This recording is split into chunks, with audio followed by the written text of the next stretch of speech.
பண்பும் பழமையும் நிறைந்த தமிழ் மக்களுக்கு வணக்கம்ங்க. இந்த வீடியோவில் என்னை பேச வைத்த எம்பெருமான் முருகப்பெருமானுக்கு முதல் வணக்கத்தை தெரிவிச்சுக்கிட்டு வீடியோக்குள்ளே போகலாங்களா? நீங்களும் என்னுடன் சேர்ந்து இந்த மந்திரத்தை சொல்லிட்டே உங்களால் முடிஞ்சதுன்னா கமெண்ட் பாக்ஸில் ஒரு முறை கமெண்ட் பண்ணுங்க. ஓம் முருகாசரணம், ஓம் முருகாசரணம், ஓம் முருகாசரணம். என்னை காக்கும் கந்தா கடம்பா கதிர்வேலா, நீதான் என்னை நம்பி இந்த வீடியோ பதிவு பார்க்க வந்தவங்களை கூட நின்று காப்பாற்றணும். அவங்க கஷ்டம் நஷ்டம் எல்லாம் விலகி சந்தோஷமாக இருக்க நீதான் ஐயா பொறுப்பு. ஜோதிடம் என்னும் மகா கலை மூலம் நாம் இன்று இணைந்துள்ளோம். இந்த கலையில விருச்சகராசி நேயர்களுக்கு என்னெல்லாம் நடக்க போகுது, அவங்க வாழ்க்கை நல்லபடியா மாறுமா மாறாதா, அவங்க பிழைக்க ஒரு வழியாவது நீ இருக்கா என அனைத்து விஷயங்களையும் விலாவரியா பேச போறோங்க. அதற்கு முன்னாடி சப்ஸ்கிரைப் பண்ணாதவங்க மறக்காம சப்ஸ்கிரைப் பண்ணிக்கோங்க. அப்படியே பெல் பட்டனையும் கொடுத்து ஆல் அப்படிங்கிற ஆப்ஷனையும் தேர்ந்தெடுத்து வைங்க. அப்பதான் நாங்க போடுற ஒவ்வொரு பதிவும் உடனே உங்ககிட்ட வரும். வணக்கம் என் அன்பான நேயர்களே, நீங்கள் காணொளியின் தலைப்பை பார்த்திருப்பீர்கள். அந்த தலைப்பை நான் ஏன் வைத்தேன் என்று நீங்கள் யோசித்து கொண்டிருக்கிறாம். இந்த காணொளியை நீங்கள் மிகவும் கவனத்துடனும் சிந்தனையுடனும் புரிதலுடனும் பார்க்க வேண்டும் என்று நான் விரும்புகிறேன். ஏனெனில் இந்த ஒரே ஒரு காணொளியிலேயே உங்களின் கடந்த காலம், நிகழ்காலம் மற்றும் எதிர்காலம் ஆகிய மூன்றும் மறைந்திருக்கிறது. எனவே இந்த காணொளியை ஒரு சாதாரண காணொளியாக நீங்கள் கருத வேண்டாம். இது ஒரு தனித்துவமான ஆழமான கணிப்பு காணொளி. பொதுவாக இது போன்ற காணொளிகளை கொண்டு வருவதற்கு மிகுந்த ஆழ்ந்த சிந்தனையும் ஆராய்ச்சியும் தேவை. அதோடு இந்த கருத்துக்களை வெளிப்படுத்துவதற்கு மனமும் ரொம்ப நல்ல நிலையில இருக்க வேண்டும். இந்த காணொளியை பார்த்த பிறகு உங்க வாழ்க்கையிலே ஒரு புது தெளிவு பிறக்கும். காணொளி சற்று நீளமாக இருக்கும், ஏனென்றால் இதுவரைக்கும் யாரும் சொல்லாத தகவல்களை நாங்கள் கொண்டு வந்துள்ளோம்.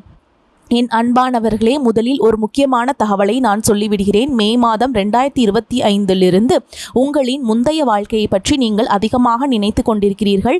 உங்களுக்குள் ஒரு பதற்றத்தின் சூழலில் இருக்கிறீர்கள். உங்கள் வாழ்க்கையை நிலைப்படுத்த வேண்டும் என்ற வெறி உங்களுக்குள் எரிந்து கொண்டிருக்கிறது. ஏதேனும் பெரிய காரியங்களை செய்ய வேண்டும் என்ற உணர்வு உங்களிடம் இருக்கிறது. ஒரு விஷயத்தை நினைவில் வைத்துக் கொள்ளுங்கள். கடந்த ஆண்டுகளிலேயே நீங்கள் உங்கள் வாழ்க்கையிலேயே சில தவறுகளை செய்தீர்கள். நீங்கள் செய்த முதல் தவறு என்னன்னா, குடும்பத்தின் பொறுப்புகளிலிருந்து கடமைகளிலிருந்து விலகி தனியாக வாழ உங்களுக்கு வாய்ப்பு கிடைச்சது. ஆனால் அந்த வாய்ப்பை நீங்கள் நிராகரித்துவிட்டு உங்களை தவறாக பயன்படுத்திய அதே நபர்களிடம் மீண்டும் மும்முரமாக இருந்து விட்டீர்கள். கடந்த ஆண்டுகளிலேயே திருமணம் செய்து ஒரு சரியான இலக்கை நோக்கி செல்ல உங்களுக்கு வாய்ப்பிருந்தது.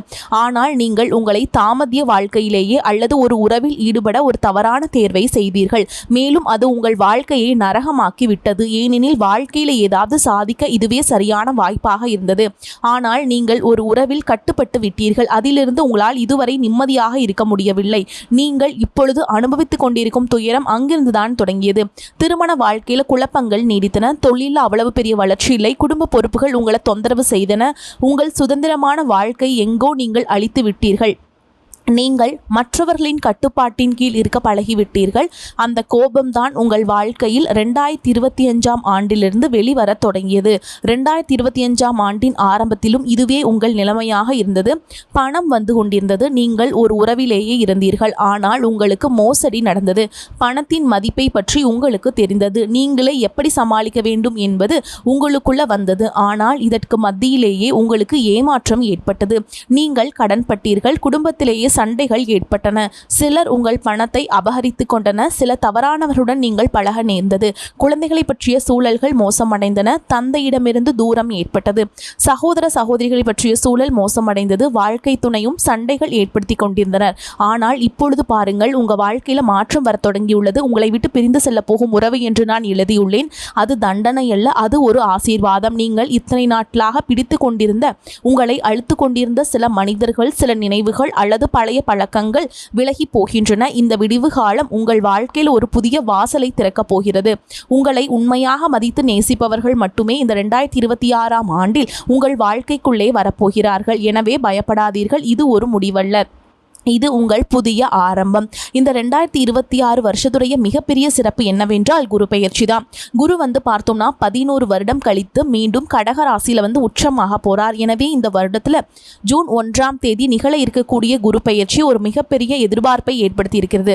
11 வருடம் கழித்து குரு பகவான் கடகத்திலேயே உச்சமாகும் அமைப்பு ரொம்ப விசேஷமானது. வருஷத்தோட ஆரம்பத்திலேயே குரு மிதுனத்தில் வக்ரத்தில் இருக்கும்.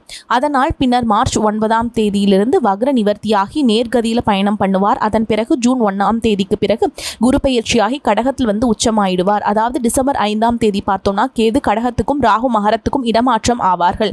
அடுத்தது சனி மீன ராசியில் இருக்கிறார். சனி வந்து எந்த மாற்றமும் பண்ண மாட்டார், எந்த இடப்பெயர்ச்சியும் பண்ண மாட்டார். சனி மீனத்தில் ஒரு குறிப்பிட்ட காலம் வக்ரம் அடைவார். அப்புறம் வக்ர நிவர்த்தியாகி நேர்கதியில் பயணம் செய்கிறார்.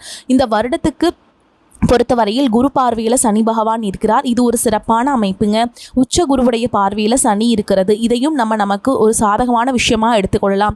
கடந்த ஆண்டு 2025 வரை விருச்சிக ராசிக்கு மன ஆரோக்கியம் பாதிக்கப்பட்டு விட்டது. ஒட்டுமொத்தமாக சொல்ல வேண்டுமானால் 2025 அதிர்ஷ்டம் கொடுக்கக்கூடியவையாக இல்லை. ஆனால் இந்த 2026 ஏப்ரல் மாதத்திலிருந்து அதிகமாக நல்ல மாற்றம் வரும் என நம்பலாம். முதலாவதாக இந்த வருடத்தை பொறுத்த வரைக்கும் குரு பயிற்சி நமக்கு ரொம்ப சாதகமாக இருக்குது. குரு வந்து பார்த்தீங்கன்னா 2 மற்றும் 5 ஆகிய இடங்களுக்கு அதிபதியா வந்துடுவார். குரு ஒரு வகையில யோகக்காரரா வருவாருங்க நமக்கு.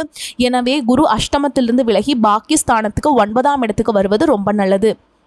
இந்த வருடம் குரு கடக ராசியில் உச்சமாக போவதை பொறுத்து 11 வருடங்களுக்கு பிறகு விருச்சிக ராசிக்காரர்களுக்கு நீண்ட நாட்கள் ஏற்பட்ட கஷ்டங்கள் தீரப்போகுதுங்க. பிரச்சனைகள்லேருந்து விடுபட போகிறீங்க. ஏப்ரலுக்கு பிறகு பலருக்கு நல்ல முன்னேற்றம் உறுதியாக வரும். சம்பள உயர்வு, பதவி மாற்றம் சிறப்பாக கிடைக்கும். தற்பொழுது உங்களுக்கு வேலை பற்றி நெருக்கடி இருந்தால் ஏப்ரலுக்கு பிறகு மாற்றங்களை சாதிக்கலாம். அதே மாதிரி புதிய வேலையை முயற்சி செய்வதற்கு ஏப்ரல் மாதத்திற்கு பிறகு நல்ல காலம் இருக்கும். பொருளாதாரம் பற்றி பார்த்தால் ஏப்ரலுக்கு பிறகு பொருளாதார ரீதியாக நல்ல மாற்றம் தோன்றும். தன வரவு வந்து நன்மையாக இருக்குங்க. 1, 5, 9 ஆகிய ஸ்தானங்கள் இயங்குவதால் திடீர் அதிர்ஷ்டம், திடீர் வளர்ச்சி ஏற்படும் வாய்ப்பு அதிகம். ஜூனுக்கு பிறகு குலதெய்வ வழிபாட்டை மீண்டும் மேற்கொள்ளலாம். குடும்பம் குழந்தைகள் சார்ந்த பிரச்சனைகள், குழந்தை பாக்கியம் இல்லாதவர்களுக்கு ஜூன் மாதத்துக்கு பிறகு சுப செய்திகள் காணப்படலாம். மருத்துவ ஆலோசனை சரியாக பின்பற்றாவிட்டால் அதனுடைய விளைவுகள் வந்து உங்களுக்கு அதிகமாகவே வரும். அதனால பின்பற்றிக்கோங்க. திருமண முயற்சிகளில் தடை தாமதம் வந்தாலும் பின்னர் சுப செய்திகள் கிடைக்கும். தைரியம், தன்னம்பிக்கை திரும்பி பெறப்படும். புதிய முயற்சிகள் வெற்றியை கொடுக்கும். இளைய சகோதரர்களால் ஆதரவு கிடைக்கும். வெளிநாட்டு பயணங்களுடனும் வளர்ச்சி காணப்படும். பயண யோகம் சிறப்பாக உள்ளது. குறிப்பாக வெளிநாடு, வெளி மாநிலம் தொடர்பான வாய்ப்புகளை செயல்படுத்தலாம். இந்த காலகட்டம் குறிப்பாக ஜூன் மாதத்துக்கு பிறகு குரு உச்சத்தில் அமர்வதால் இழந்த மகிழ்ச்சியும் தைரியமும் மீண்டும் திரும்ப வரும். ஏப்ரல் வரை சீரற்ற நிலை இருக்கும். பிறகு முயற்சி எதையும் செய்து பார்த்தாலும் வெற்றி கிடைக்கும். தொழில உயர்வு, புதிய வேலை வாய்ப்பு, வெளிநாட்டு பயணம், இடமாற்றம், புதிய மனிதர்களால் ஆதரவு போன்றவை உங்களுக்கு இந்த ஆண்டு கிடைக்கக்கூடிய வாய்ப்புகள். இவ்வளவு நல்ல விஷயங்கள் இருந்தாலும் எதிலெல்லாம் அக்கறை செலுத்த வேண்டும்? கடந்த ஆண்டின் மன ஆரோக்கியம் பாதிக்கப்பட்ட மனநிலை இப்பொழுது தொடர்கிறதுங்க. இந்த 2026 ஏப்ரல் மாதம் வரை அப்படியே சில சுணக்கம் இருப்பது. ஏப்ரலுக்கு பிறகு நல்ல மாற்றம் வரும் என நம்பலாம். குடும்ப செலவுகள், குழந்தைகளுக்கான செலவுகள், சுகாதார செலவுகள் அதிகரிக்கும். சம்பாதித்த பணம் போதாது அப்படிங்கிற ஒரு நிலைமை வந்து வருங்க. தேக ஆரோக்கியம், ராகு 4ஆம் இடத்தில் உள்ளதால் மேல் மார்பு, நுரையீரல் சம்பந்தமான சிறு கவலைகள் இருக்கலாம். கேது 10ஆம் இடத்தில் இருப்பதால் கால்வலி, மூட்டு பிரச்சனைகள் கூட இருக்கலாம். அதனால் இந்த பகுதிகளில் கவனமாக இருங்க. தாயாரின் ஆரோக்கியத்திலையுமே கவனமாக இருங்க. 4ஆம் இடம் தாக்கம் காரணமாக தாயார் தொடர்பான பிரச்சனைகள் வரக்கூடும். திருமண முயற்சிகளில் சில புரிதல் இல்லாமல் இருக்கலாம். நட்பு வட்டாரத்தில் சிக்கல்கள் இருந்தால் நிதானமாக பேசி தீர்க்க முயற்சி செய்யுங்க. வாழ்க்கை துணைக்கு சொற்கள் வார்த்தையில் பாதித்தவாறு பிரச்சனைகளை உண்டாக்குவீங்க. அதனால் வார்த்தைகளை ரொம்ப கவனமாக இருங்க. குடும்பத்துடன் தேவையற்ற வாக்குவாதங்கள் வர வாய்ப்பு இருப்பதால் வார்த்தைகளில் நிறைய நிதானம் அவசியம். 4ஆம் இடத்துல ராகு இருப்பதால் ஏப்ரல் மாதம் வரை மாணவர்கள் சில அளவில் பிரச்சனையை சந்திக்கக்கூடும். கவனம் குறைவாக இருக்கும். மாணவர்கள் அலட்சியம் இல்லாமல் தவறான பாதையில் தவிக்காமல் படிப்புல கவனம் செலுத்த வேண்டும். குடும்பத்துடன் இருக்கும் பொழுது சில வாக்கு சண்டைகள், கருத்து வேறுபாடுகள் போன்றவை ஏற்படலாம்.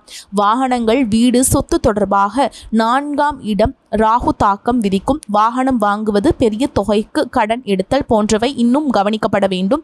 கால்நடை பராமரிப்பிலும் கவனம் தேவை. 5ஆம் இடம் மற்றும் பாதிக்கப்படுகிறது.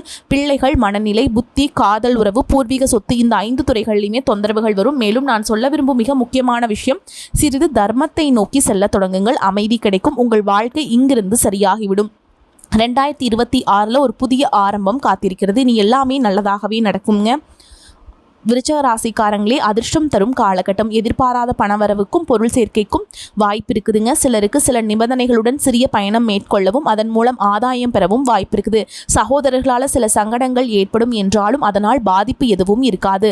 வாழ்க்கை துணை வழி உறவினர்களிடம் எதிர்பார்த்த காரியம் அனுகூலமாக முடியும். பிள்ளைகளால் உறவினர்களிடம் மதிப்பும் மரியாதையும் அதிகரிக்கும். வேலையில் அலட்சியத்தை தவிர்க்க வேண்டும். அன்றன்றைய பணிகளை அன்றன்றைக்கே முடித்து விடுவதன் மூலம் நிர்வாகத்தினரின் கண்டிப்பை தவிர்த்து விடலாம். சலுகைகள் உதவிகள் கிடைக்கக்கூடும். வியாபாரத்தை விரிவுபடுத்துவதற்கான முயற்சிகளை தற்போது மேற்கொள்ள வேண்டாம். வாடிக்கையாளர்களுடன் கனிவான அணுகுமுறை அவசியம். குடும்பத்தை நிர்வகிக்கும் பெண்களுக்கு அக்கம் பக்கத்தில் உள்ளவருடன் ஏற்பட்ட பிரச்சனைகள் நீங்கும். கணவருடன் ஏற்பட்டிருந்த மன வருத்தங்கள் மறைந்து அந்யோன்யம் அதிகரிக்கும். பார்க்க சாது போல் இருந்தாலும் திடீர் கோபத்துடனும் எதிலும் வேகம் காட்டும் விருச்சிக ராசிக்காரங்களே, இந்த காலகட்டத்தில் எதிர்ப்புகள் அகலும், எல்லா நலன்களும் உண்டாகும். விரும்பியது கிடைக்க கூடுதல் முயற்சி தேவை. பண வரத்து அதிகரிக்கும். பயணங்கள் மூலம் லாபம் கிடைக்க பெறுவீங்க. புதிய நபர்களுடைய நட்பு உண்டாகும். வாகனம் மூலம் லாபம் வரும். அரசாங்கம் தொடர்பான காரியங்களில் சாதகமான பலன் கிடைக்கும். பல விதத்திலையுமே புகழ் கூடும். மற்றவர்கள் பிரச்சனைகளில் வாதாடி வெற்றி பெறுவீங்க. தொழில் வியாபாரத்தில் இருந்த போட்டிகள் விலகும். பழைய பாக்கிகள் வசூலாகும். வியாபாரம் விரிவாக்கம் செய்ய தேவையான பண உதவியும் கிடைக்க பெறுவீங்க.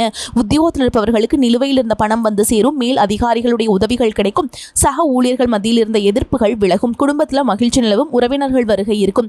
திருமணம் போன்ற சுபகாரியங்கள் நடக்கும். நிலம் வீடு மூலம் லாபம் கிடைக்கும். கணவன் மனைவிக்கிடையே நெருக்கம் அதிகரிக்கும். சுவையான உணவுகள் கிடைக்கும். மனோபலம் கூடும். பெண்களுக்கு புதிய நபர்களுடைய அறிமுகமும் அவர்களால் உதவியும் கிடைக்கும். எதிலும் எச்சரிக்கை தேவை.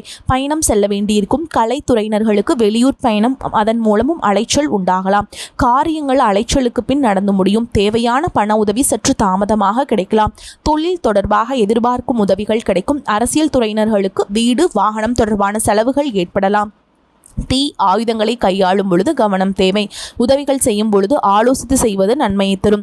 மாணவர்களுக்கு போட்டிகள் விலகும். பாடங்களில் கவனம் செலுத்துவீங்க. சக மாணவர்களுடைய நலனில் அக்கறை காட்டுவீங்க. குடும்ப ஒற்றுமை மேலோங்கும். கணவன் மனைவி உறவு பலப்படும். சின்ன சின்ன முரண்பாடுகள் இருந்தாலும் ஒருவரை ஒருவர் அனுசரித்து செல்வது நன்மையை தரும். உறவினர்களுடன் இருந்த கசப்பான உணர்வுகள் மறைந்து போகும். எப்படி இருந்தாலும் குடும்பத்தில் சந்தோஷமான சூழல் காணப்படும். சுப நிகழ்ச்சிகள் நடக்கும். உறவினர்களின் வருகையும் அதிகரிக்கும். வீட்டில் மகிழ்ச்சியும் உற்சாகமும் பெருக்கெடுக்கும். வருமானம் அதிகரித்து கையிருப்பு உயரும். முக்கிய பொருட்களை வாங்குவீங்க.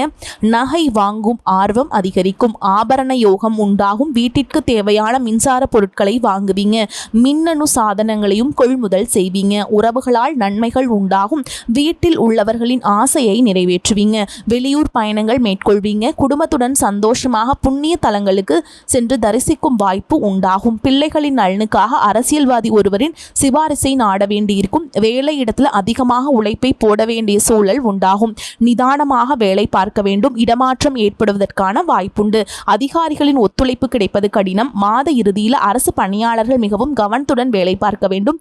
வியாபாரம் சரளமாக நடக்கும். தொழில புதிய முயற்சிகள் வெற்றியை தரும். போட்டியாளர்களை கருத்தில் கொள்ள வேண்டாம். பாதிப்பு எதுவும் இருக்காதுங்க. பண வரவு செலவுகளில் தவறு நடக்காமல் பார்த்து கொள்வது ரொம்ப சிறப்பு. குடும்ப பொறுப்பை கையில் வைத்திருக்கும் பெண்களுக்கு மகிழ்ச்சியான செய்திகள் வந்து சேரும். தேவைப்பட்ட பொருட்களை வாங்கும் யோகம் ஏற்படும். வேலைக்கு செல்லும் பெண்களுக்கு எதிர்பார்த்த பதவி உயர்வு, ஊதிய அதிகரிப்பு போன்ற சலுகைகள் கிடைக்கக்கூடும். முருகப்பெருமானுடைய வழிபாடும் ஓம் முத்தமிழ் வடிவே முதல்வா போற்றி அகத்தியருக்கு அருளிய ஆண்டவா போற்றி அப்படிங்கிற மந்திரத்தை பாராயணம் செய்வது நன்மையை தரும். மேலும் உங்களை பொறுத்த வரைக்கும் நட்சத்திர பலன்களை பார்க்கலாங்க. அந்த வகையில் விசாக நட்சத்திரம் 4ஆம் பாதம். உங்களை பொறுத்த வரைக்கும் ஓய்வில்லாமல் உழைக்க வேண்டிய நேரம்ங்க. அதற்கேற்றவாறு கூடுதல் வருமானமும் வரும். தொழில் அதிபர்கள் நினைத்தபடி உற்பத்தி கூடும். புதிய ஒப்பந்தங்கள் வரும். லாபம் பெருகும். வியாபாரிகள் நல்ல லாபத்தை பெறுவார்கள். பழைய பாக்கிகள் வசூலாகும். உடல்நிலையில் இருந்து வந்த சிரமங்கள் முற்றிலும் நீங்கும். அடுத்ததா அனுஷ நட்சத்திரம். உங்களை பொறுத்த வரைக்கும் நீண்ட நாட்களாக தொல்லை கொடுத்து வந்த நோய் மருந்துக்கு கட்டுப்பட்டுவிடும். அரசு பணியில் உள்ளவர்கள் உடன் பணிபுரிபவர்களிடம் எச்சரிக்கையாக இருக்க வேண்டும். மேல் அதிகாரிகளின் கோபத்திற்கு ஆளாகாமல் பார்த்து கொள்ள வேண்டும். உடன் பிறந்த சகோதரர்கள் ஒன்று சேர்வார்கள். மனமாகாதவர்களுக்கு நல்ல வரன்கள் வந்து சேரும். அடுத்ததா கேட்டை நட்சத்திரம். உங்களை பொறுத்த வரைக்கும் வெளிநாடு செல்லும் திட்டங்கள் நிறைவேறும். கொடுக்கல் வாங்கல் செய்வோர் எச்சரிக்கையாக இருக்க வேண்டிய காலகட்டம். சமூகத்தில் நல்ல அந்தஸ்தை பெறுவீங்க. பிள்ளைகளுடைய பாராட்டுகளை பெற்று பெற்றோர்களுக்கு மகிழ்ச்சி தருவீங்க. இதுவரை தொல்லை கொடுத்து வந்த எதிரிகள் விலகிச் செல்வாங்க. உங்களை பொறுத்த வரைக்கும் பரிகாரம் அப்படின்னு பார்த்தோம்னா, செவ்வாய்க்கிழமைகளில் மாரியம்மனுக்கு தீபம் ஏற்றி அர்ச்சனை செய்து வழிபாடு செஞ்சுட்டு வந்தீங்க அப்படின்னா எல்லா கஷ்டங்களும் தீரும். மன அமைதி உண்டாகும். வரக்கூடிய வாய்ப்புகளை தவற விட்டுறாதீங்க. கெட்டியாக பிடிச்சுக்கோங்க. வாழ்த்துக்கள். வாழ்க வளமோடு நலமோடு. நன்றி, வணக்கம்.